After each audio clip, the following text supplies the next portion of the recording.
ان الدین عند اللہ الاسلام۔ دیوبند کی بنیاد کو رکھنے والوں میں 5 آدمیوں کے نام تھے۔ اس کے لیے میں نے قرآن کریم کی جو آیت پڑھی ہے اس کا تعلق ذرا ان سے جوڑ کے میں کہتا ہوں۔ ان میں 5 علماء موجود تھے۔ نمبر 1 اینٹ رکھی ہے مولانا رشید احمد گنگوہی نے، اور 1 اینٹ رکھی ہے مولانا محمد قاسم نانوتوی رحمۃ اللہ علیہ نے، اور تیسری اینٹ رکھی ہے حضرت حافظ رفیع الدین صاحب نے، چوتھی اینٹ رکھی ہے محدث احمد علی سہارنپوری نے، اور 5ویں اینٹ رکھی ہے عابد حسین صاحب نے۔ یہ 5 اینٹیں رکھنے والے تھے۔ میں نے اس جو آیت کریم پڑھی ہے اس آیت کا تعلق کیا ہے ذرا اس بات کو سمجھے۔ میں بتانا یہ چاہتا ہوں اردو زبان میں ایک لفظ چلتا ہے جسے نیک فالی کہتے ہیں، اس کو عربی زبان میں تفاعل کہتے ہیں۔ تفاعل اور نیک فالی کا مطلب کیا ہے؟ آپ کا بیٹا پیدا ہوا، آپ نے بیٹے کا نام اسد رکھا۔ کوئی بندہ کہتا ہے بھی آپ نے اسد نام کیوں رکھا ہے؟ اسد تو شیر کو کہتے ہیں۔ تمہارے یہاں انسان پیدا ہوا تو ہم نے اس کا نام شیر کیوں رکھا؟ آپ کہتے ہیں چونکہ شیر دلیر ہوتا ہے تو میں نے نام شیر اس لیے رکھا تھا کہ میرا بیٹا بھی دلیر ہو۔ اسے عربی میں تفاعل، اردو میں نیک فالی کہتے ہیں، اور اس کی روایات میں مثالیں بھی ملتی ہے۔ جناب علی المرتضی رضی اللہ عنہ کا بیٹا پیدا ہوا۔ امام الانبیاء نے پوچھا علی بیٹے کا نام کیا رکھا ہے؟ کہ حضور میں نے بیٹے کا نام حرب رکھا ہے۔ فرمایا حرب تو جنگ کو کہتے ہیں، تم حرب کی بجائے بیٹے کا نام حسن رکھو تاکہ جنگجو بننے کی بجائے صلحجو بنے۔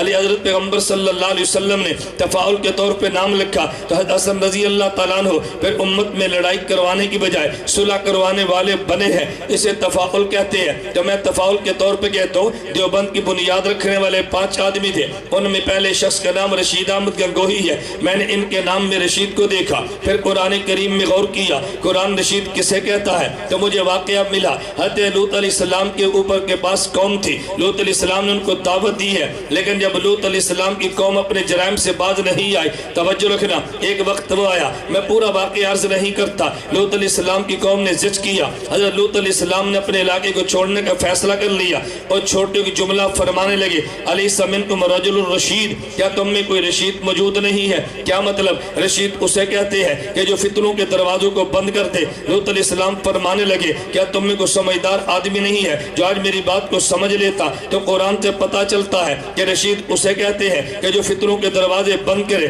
تو دیوبند کی پہلی اینٹ رشید احمد گنگوہی نے رکھی ہے جس نے فتنوں کے دروازے بند کیے ہیں۔ میں نے دوسرے بندے کو دیکھا تو نام قاسم نانوتوی ہے۔ میں نے دیکھا کہ قاسم کو نیک فال میں کیا لو؟ صحیح بخاری مجھے حدیث ملی ہے، نبی کریم صلی اللہ علیہ وسلم نے فرمایا انما انا قاسم واللہ یعطی، اللہ عطا فرمانے والے ہیں اور میں محمد تقسیم کرنے والا ہوں۔ اس سے مراد دنیا کی دولت نہیں ہے، اللہ علم و عمل عطا کرتے ہیں، میرا نبی علم و عمل تقسیم کرتا ہے، اللہ عطا فرمانے والے، نبی علوم کو تقسیم کرنے والے۔ تو میں نے مولانا قاسم نانوتوی رحمۃ اللہ علیہ کو پڑھ کے دیکھا ہے، علوم نبوت کو جس طرح مولانا قاسم نانوتوی دنیا میں عام کیا ہے اس کی دنیا میں مثال نہیں ملتی۔ علوم نبوت کو تقسیم کرنے والا یہ قاسم نانوتوی ہے، بلکہ آپ حیران ہوں گے، ممکن ہے بعض بندے اس بات کو سمجھ بھی نہ پائیں اور بعض اس بات کو سمجھ جائیں۔ مولانا قاسم نانوتوی رحمۃ اللہ علیہ طالب علمی کا زمانہ ہے، اپنے پیر حضرت سید الطائفہ حاجی امداد اللہ مہاجر مکی سے بیعت ہوئے، لیکن کبھی خط نہیں لکھتے تھے۔ ان کے شیخ پوچھنے لگے کہ بیٹا قاسم تم خط نہیں لکھتے، تم نے مجھ سے بیعت کی ہے، کبھی حالات تو بتایا کرو۔ مولانا قاسم نانوتوی فرمان عرض کرنے لگے حضرت میں نے حالات کیا بتانے ہیں کہ جب میں ذکر کرنے لگتا ہوں تو مجھے یوں لگتا ہے کہ جیسے میرے اوپر کسی نے پتھر کی چٹان رکھ دی ہے، بہت بوجھ محسوس کرتا ہوں۔ ہمیں حالت کیا بتاؤں گا؟ دیکھو آپ اور مجھ جیسا کوئی بندہ ہوتا تو وہ سمجھتا ہے مولانا قاسم نانوتوی جب ذکر کرتے ہیں تو اوپر چٹان پتھر کی آجات محسوس ہوتی ہے، اس کا مطلب یہ کہ دل کا پاک نہیں ہے۔ سید الطائفہ حاجی امداد اللہ مہاجر مکی فرمان لگے، فرمایا کہ تم نے مبارک ہو، یہ حالت تو بڑی مبارک ہے۔ فرمایا یہ کیا مطلب؟ فرمایا پتہ یہ چلتا ہے کہ فیضان نبوت تمہارے قلب پہ آ رہا ہے۔ اس بات کو سمجھے نہیں ہے۔ فرمایا جب نبی پر وحی آتی تھی تو نبی پہ بوجھ پڑ جاتا تھا، جب حضور پہ وحی آتی، سردیوں کے موسم میں پیغمبر کی پیشانی پہ پسینہ آیا، جب حضور پہ وحی آ جاتی اونٹ پہ سوار ہوتے اونٹ بیٹھ جاتا، پیغمبر پہ وحی آتی حضور کسی کے ران میں سر رکھ کے لیٹے ہوتے تو یوں لگتا جیسے ران ٹوٹنے لگی ہے، تو جب پیغمبر پہ وحی آتی تو بوجھ محسوس ہوتا، جب تم ذکر کرتے ہو تمہیں بوجھ بھی محسوس ہوتا ہے، تو پتہ چلتا علوم نبوت کا فیض تمہارے قلب پہ آ رہا۔ اب یہ تعبیر کون بتا سکتا ہے؟ عام بندے کے بس میں تو نہیں ہے۔ حاجی امداد اللہ مہاجر مکی رحمۃ اللہ علیہ بہت بڑے آدمی تھے، لیکن لوگوں نے سمجھا نہیں ہے، ان پہ الزامات لگے، ان کی عبارات نہ سمجھنے کی وجہ سے۔ اگر عبارات کو سمجھ لیتے، کبھی الزام نام حاجی امداداللہ مہاجر مکی پہ نہ لگتا۔ حکیم الامت مولانا تھانوی فرماتے ہیں حاجی امداداللہ مہاجر مکی کے ایک خلیفہ تھے بہت بڑے، ان نے خانہ کعبہ و مکہ مکرمہ حرم کعبہ میں 2 رکعت نماز پڑھی۔ نماز کے بعد ان نے مراقبہ کیا اور اللہ سے دعا فرمانے لگے، اے اللہ میرا دل چاہتا ہے کہ میری جو آپ نے نماز قبول فرمائے اس پر جو مجھے نعمت عطا فرمائیں گے، میرا دل کرتا ہے مجھے وہ نعمت دکھا دیں، مجھے آپ کیا صلہ عطا فرمائیں گے۔ کہتے ہیں اللہ نے ان کو یوں دکھایا حالت کشف میں کہ ان کو ایک خوبصورت عورت ملی جسے حور کہتے ہیں، لیکن آنکھوں سے بالکل نبینہ ہے۔ ان کو بڑا تعجب ہوا۔ حاجی امداداللہ مہاجر مکی سے کہا آج میں نے 2 رکعت نفل پڑھے ہیں اور پھر میں نے خدا سے دعا مانگی ہے، اللہ اس کا جو کچھ اجر ملے گا مجھے دکھا دو۔ تو مجھے یوں دکھایا گیا کہ جیسے مجھے خوبصورت عورت ملی لیکن آنکھوں سے نبینی ہے۔ اب حاجی امداداللہ مہاجر مکی کا علم دیکھنا، علم لدنی۔ حاجی امداداللہ مہاجر مکی فرمانے لگے کہ تم نے 2 رکعت نماز آنکھیں بند کر کے تو نہیں پڑھی،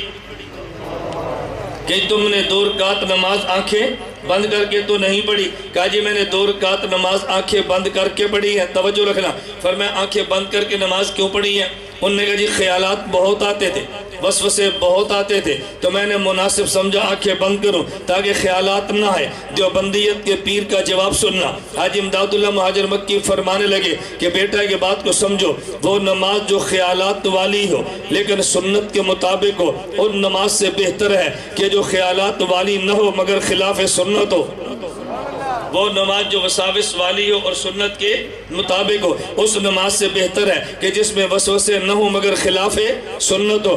اس لیے فرمایا میں تو اس کی بات کو نہیں سمجھتا، میں دیوبندیت کی ترجمانی کرتے خدا کی قسم اٹھا کے یہ بات کہتا ہوں، دیوبندیت کا نظریہ ہے کہ بیت الخلاء میں سنت کے مطابق جانا بیت اللہ میں خلاف سنت جانے سے اعلیٰ ہے۔ بیت الخلاء سنت کے مطابق جانا بیت اللہ خلاف سنت جانے سے اعلیٰ ہے۔ اگر آپ بیت الخلاء سنت کے مطابق جاؤ تو اجر ملے گا، اور بیت اللہ میں خلاف سنت جاؤ تو پھر گناہ ملے گا۔ تو یہاں سنت زندہ کرنے پہ اجر ملا، وہ سنت کو توڑنے پہ گناہ ملا ہے۔ تم نے دیوبند کو کبھی سنا نہیں ہے تو بندے کو گلہ اور شکوہ ہو جانا فطری بات ہے۔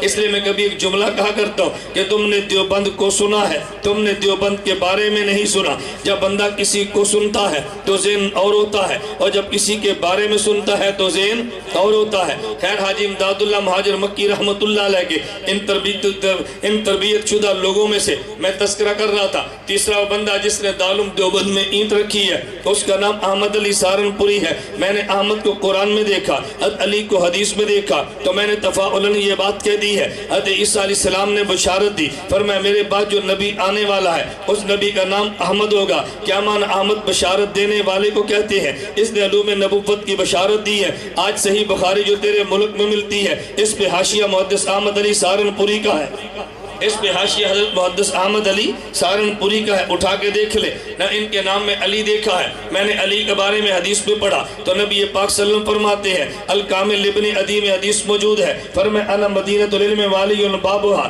مجھے شہر علم کہتے ہیں، علی کو شہر علم کا دروازہ کہتے ہیں۔ تو پتہ یہ چلا میرا نبی مدینہ میں اہل علم ہے، اہل علم کا شہر ہے، لیکن یہ دارالعلوم دیوبند اس اہل علم کا دروازہ ثابت ہوا ہے۔ دارالعلوم دیوبند سے علوم وہ آئے ہیں جو دنیا میں بالکل پھیل گئے ہیں، اس کا کوئی بندہ انکار کر نہیں سکتا۔ دیوبند سے پڑھ کے دیوبند کو گالیاں دینا میں اس کی بات تو نہیں کرتا، لیکن دیوبند کے علمی قد کاٹ کا کون انکار کرنے والا ہے؟ میں کہتا ہوں نمبر 4 اس میں لگانے، اس پہ اینٹ رکھنے والے کا نام رفیع الدین ہے۔ رفیع کے بارے میں نے قرآن کریم میں دیکھا، قرآن کہتا ہے یرفع اللہ الذین آمنوا منکم، کہ جن کو خدا علم اور ایمان دیتا ہے اللہ ان کے درجات کو بھی بلند کرتا ہے۔ جس کو یہاں سے ایمان و علم ملا ہے وہ دنیا میں بلند ہو، آخرت میں بلند ہوگا۔ ان میں 5ویں بندے کا نام دیکھا، عابد حسین ملتا ہے، تو میں نے عابد کے بارے میں قرآن کو دیکھا۔ قرآن کہتا ہے یا ایھا النفس المطمئنہ ارجعی الی ربک راضیۃ مرضیہ فادخلی فی عبادی وادخلی جنتی، اگر میری جنت میں جانا ہے تو پہلے میرے بندوں میں آؤ۔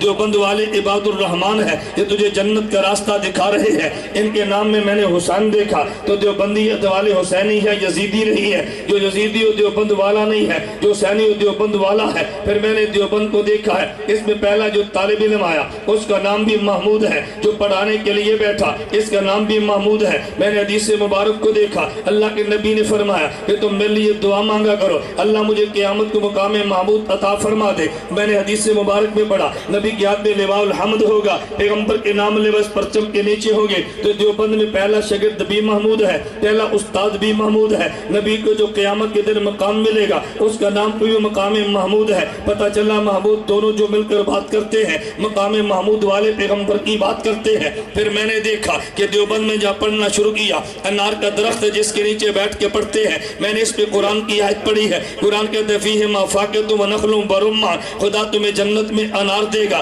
یا بھی انار کا درخت ہے، انار جنت کا تحفہ ہے۔ ادھر انار کے سائے میں علم کا دروازہ کھلا ہے، تو پتہ چلا اس انار کو مانا ہے خدا وہ انار بھی دے گا۔ اللہم صلی علی سیدنا محمد، اللہم صلی علی سیدنا